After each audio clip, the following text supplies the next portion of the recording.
Olha, eu comecei esses testes com uma certeza, quase uma religião. O Steam Deck ia simplesmente destruir o Switch OLED desbloqueado em qualquer situação. A lógica parecia literalmente óbvia, não é? De um lado, um PC gamer disfarçado de console portátil, com potência de sobra e a liberdade total do Linux. Que tá, eu sei que muita gente torce o nariz, mas o SteamOS faz aqui o Linux ser sensacional. De outro, um console lá de 2017 com hardware que já nasceu defasado, sobrevivendo na base da otimização e da magia da comunidade do Switch desbloqueado. Olha, eu praticamente já tinha o novo rei pra coroar aqui no canal, mas eu estava redondamente enganado, e o motivo de eu ter virado a minha opinião de cabeça para baixo é algo que nenhuma tabela de especificação ou então benchmark vai te contar. Eu passei 2 semanas com os dois lado a lado, rodei os mesmos jogos, pelo menos os que tem disponível e também por emulação, instalei os mesmos emuladores, espremi a bateria dos dois até a última gota e aquela escolha que parecia tão óbvia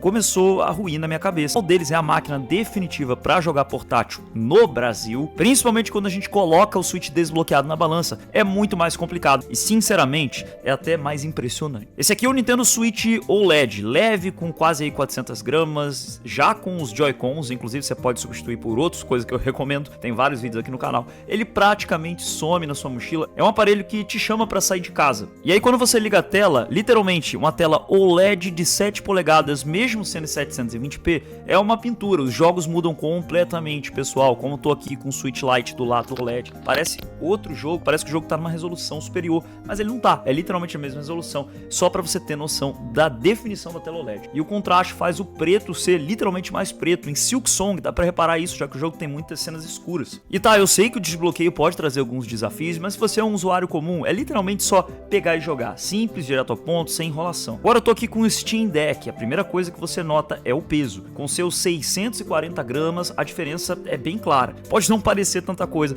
mas segurando na mão, sim, o deck é um trombolho, ele é grandão. É uma máquina parruda, robusta, não é algo que você vai levar no seu bolso da calça. É impossível fazer isso, a não ser que você tenha aquelas calças de rapper americano. Mas quando você segura, a ergonomia, meu amigo, é outro nível. Isso aqui me surpreendeu brutalmente. Enquanto no Switch você vai ter que desembolsar um dinheiro com um controle de terceiro, porque o Joy-Con foi feito para um esquilo utilizar e você não vai aguentar jogar muitas horas com isso, o deck é surpreendente. Ele não tem controles destacáveis, é verdade, mas segurar isso daqui é impressionante. A sensação é que seria um peso absurdo, mas ele é extremamente ergonômico. E de quebra você ainda leva os trackpads, que honestamente eu não usei muito não, mas para você utilizar no modo PC, que a gente vai falar ainda nesse vídeo do Steam Deck, aí sim é legal caso você não tenha um mouse aí para estar acoplando, mas aqui é uma adição já em relação ao Nintendo Switch. Os botões traseiros que você pode configurar como você quiser, eles são mapeáveis, totalmente mapeáveis. Ao ser ligado, uma tela de 7 polegadas LCD, aqui no modelo que eu estou testando, com uma resolução de 1280 por 800 pixels. Um monte de número, vamos falar de uma forma mais prática. Sendo bem sincero, não é a melhor tela que eu já vi num portátil, mas é ok, ela vai entregar aqui uma experiência agradável, não é igual à experiência do Switch OLED. Agora eu vou ser bem sincero com vocês, para jogar horas a fio em casa, com games que pedem mais precisão, com um FPS mais alto, ou então um jogo que exija mais precisão nos seus comandos, a pegada do deck é imbatível. Mas para aquela partidinha rápida no metrô, lógico, tem o risco aí de ser roubado, mas por enquanto a gente deixa isso de lado. Para levar na mala, numa viagem, na mochila, e tem até bolsinhas que você pode comprar para carregar o Switch, a portabilidade e a simplicidade que a Nintendo colocou aqui no Switch ainda nadam de braçada na frente. O resumo da ópera aqui é o seguinte: o Switch foi feito para ser um companheiro de viagem, um companheiro seu em qualquer momento. O deck foi feito para ser a sua estação de jogos portátil e com controle total. Agora vamos para o coração da disputa, o desbloqueio do Switch, que muda bastante aqui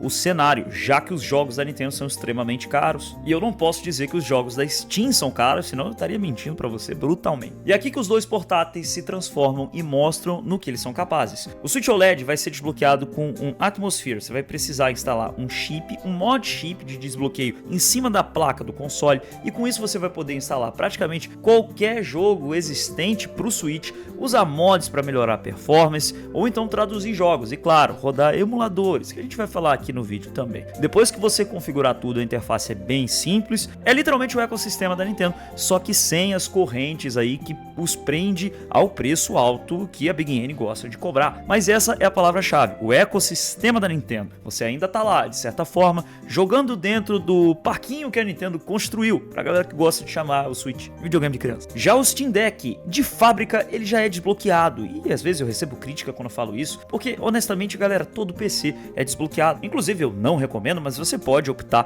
por utilizar cópias não, vamos dizer assim, liberadas pela Valve para rodar aqui no seu Steam Deck, já que se trata de um PC que utiliza Linux. É literalmente liberdade total e absoluta, sem a necessidade de levar para técnico nenhum para instalar mod chip. Com ferramentas como EmuDeck, você instala e configura dezenas de emuladores em literalmente minutos, já com capinha e tudo pronto. Quer jogar os games da GOG ou da Epic? O Heroic Game Launch vai resolver isso para você. Quer instalar até o Windows para ter acesso ao Game Pass nativo? Coisa que eu não recomendo, já porque o preço é uma fortuna. Mas você pode. Quer plugar num monitor, teclado e mouse para usar como um computador de verdade? Sem problema e sem gambiarra. O Steam Deck não só participa do ecossistema de PC, como ele é o ecossistema de um PC na sua mão. Ele não só abre a porta, ele literalmente derruba a parede inteira de uma vez só, já de fábrica. Na minha jornada, a complexidade inicial de aprender a usar o modo desktop do Linux foi real. Eu não vou mentir para vocês, exigiu um pouco de paciência e alguns tutoriais aqui, inclusive do canal Central Deck, que eu vou recomendar nesse vídeo, sensacional, que me ajudou bastante nessa minha jornada aqui com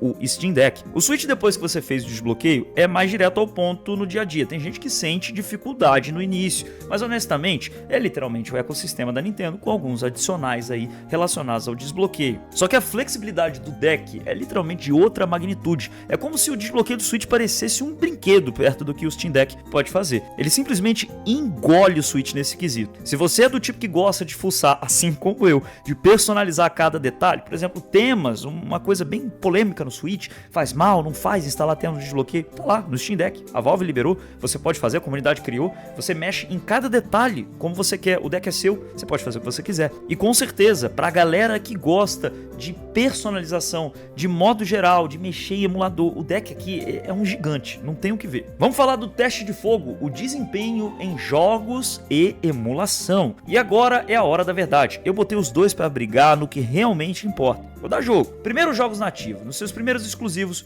o Switch é rei. Rodar The Legend of Zelda Tears of the Kingdom, porque foram feitos sob medida para aquele hardware. E por mais que o Steam Deck tenha capacidade e existam mods para você estar jogando esse jogo bem lá também, hora ou outra você vai ter frame drop e com certeza vai ter carregamento de shaders. Pessoal, emulação tem carregamento de shaders. Se você quer jogar Switch, compra o Switch. Já tá respondido para você. Agora, se você quer jogar jogos AAA mais modernos, que o Switch infelizmente é incapaz de rodar, e como a gente não tem desbloqueio do Switch 2, você vai ter que pagar uma grana para jogar aqui, ó, Cyberpunk 2077 num Switch 2, porque não desbloqueado. Isso é totalmente impossível no modelo aqui do Switch 1. Na Steam toda hora tem promoção para jogos como esse, como Elden Ring, que você vai rodar aqui no Steam Deck. Lógico, existe aí a limitação do deck relacionada ao Proton. O que significa isso? Como a Valve criou uma espécie de Linux desbloqueado, ela utiliza aí de uma ferramenta para rodar jogos de Windows, enganando, digamos assim, lá o código do jogo para ele achar que tá rodando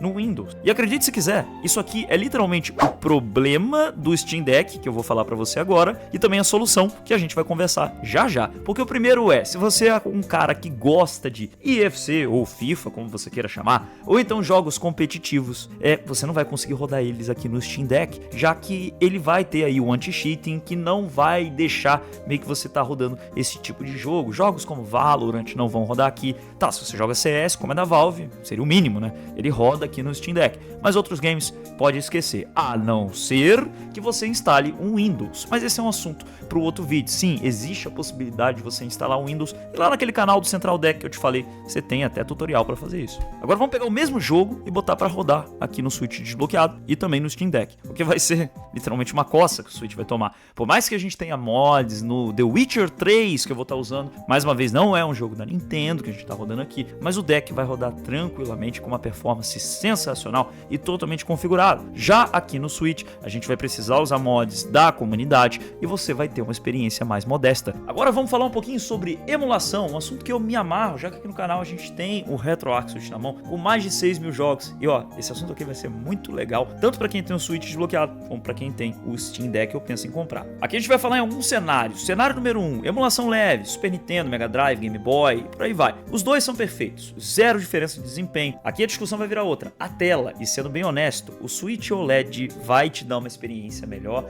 em gameplays de emulação mais leve de consoles mais antigos, porque a tela OLED é imbatível, não tem como competir. O cenário número 2, emulação média, PlayStation 1, 64, Dreamcast, PSP. De novo, os dois mandam muito bem, mas o Switch vai ter alguns problemas que a comunidade sempre luta para resolver e que o deck não vai ter problema literalmente nenhum. Vai estar lá a experiência definitiva na sua cara. O cenário número 3, a emulação pesada, GameCube, Play 2, Wii e por aí vai. E aqui a casa cai pro Switch. Rodar jogo de GameCube e Wii no Switch pode esquecer. Infelizmente a gente não tem essa possibilidade. PlayStation 2, infelizmente também não. Então esqueça tudo acima aí de PSP e Dreamcast no Switch, desbloqueado pelo menos na data de publicação desse vídeo. Enquanto isso, o Steam Deck vira literalmente um monstro. Ele não apenas roda PlayStation 2, ele faz isso de um jeito que eu achava que era impossível um portátil mainstream tá fazendo. Com o emulador de PlayStation 2 via EmuDeck, como eu falei pra vocês, eu joguei God of War 2 tranquilamente a 60 quadros por segundo. GameCube nem se fala.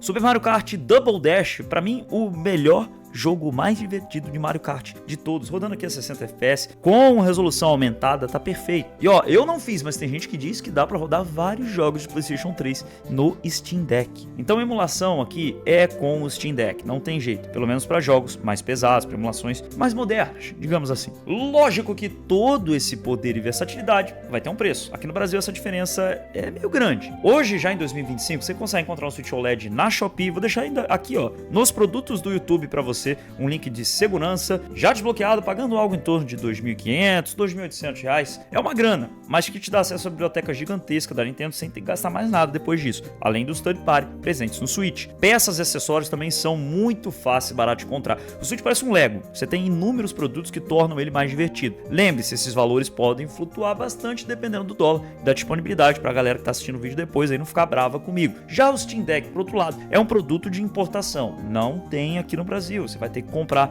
diretamente no mercado cinza. Eu paguei no meu Steam Deck LCD de 256 GB, R$ 3.700 no Mercado Livre durante a Black Friday. Mas o modelo de 64 GB, que honestamente você vai precisar de um cartão, 64 GB não instala nenhum jogo, é literalmente só para o sistema, você consegue encontrar aí em promoção a 3.200 aqui na Shopee. E eu também vou deixar esse produto caso seja de seu interesse. É um investimento mais alto quando você compra o console? Sim, mas a gente não pode olhar só para o dinheiro. Existe o custo de tempo, como eu disse, o Steam Deck exige uma curva de aprendizado. Você vai passar umas boas horas ali no modo desktop, configurando o emulador, ajustando coisinhas aqui e ali, aprendendo truques de Linux. É literalmente quase um hobby dentro do próprio hobby. Inclusive eu tô fazendo mais isso que jogar, mas tudo bem. O Switch desbloqueado também tem sua curva de aprendizado, de fato, mas ele é mais simples, já que se trata ali literalmente de um console e não de um PC. Mas aqui você tem que se perguntar antes de decidir o que você está comprando. Com o Switch você compra um console focado em eficiência, com o Deck você compra um PC Gamer, uma máquina de emulação definitiva e a sua biblioteca da Steam, caso você tenha inteira num pacote só. O investimento inicial é maior, mas que pode se pagar ao longo do prazo, já que ele tende a ser um hardware mais duradouro que vai continuar recebendo mais jogos por mais tempo, e se você não estiver falando em pirataria, você vai gastar muito menos dinheiro comprando jogos na Steam do que lá com a Big N. E assim a gente chega ao resultado final. A minha certeza é que o Steam Deck era a melhor escolha foi literalmente por água abaixo, mas porque eu entendi que a máquina definitiva depende 100% de você. A grande surpresa pra mim foi ver o quão o Switch OLED desbloqueado é importante pra mim. Eu não abriria a mão dele nem se não fosse aqui o canal Switch na mão. Pelo menos, pessoal, essa aqui é a minha opinião pessoal, tá? Se alguém acha que entrega, pode comentar aqui, pode deixar nos comentários pra vocês, explicando como eu transformei meu Steam Deck em uma máquina de emulação maravilhosa. E é isso, eu espero que vocês tenham gostado aqui desse vídeo com a minha opinião pessoal sobre o Switch desbloqueado contra o Steam Deck. Eu sou o Caio, você tá no Switch na mão, valeu meu amigo, falou e até o próximo vídeo.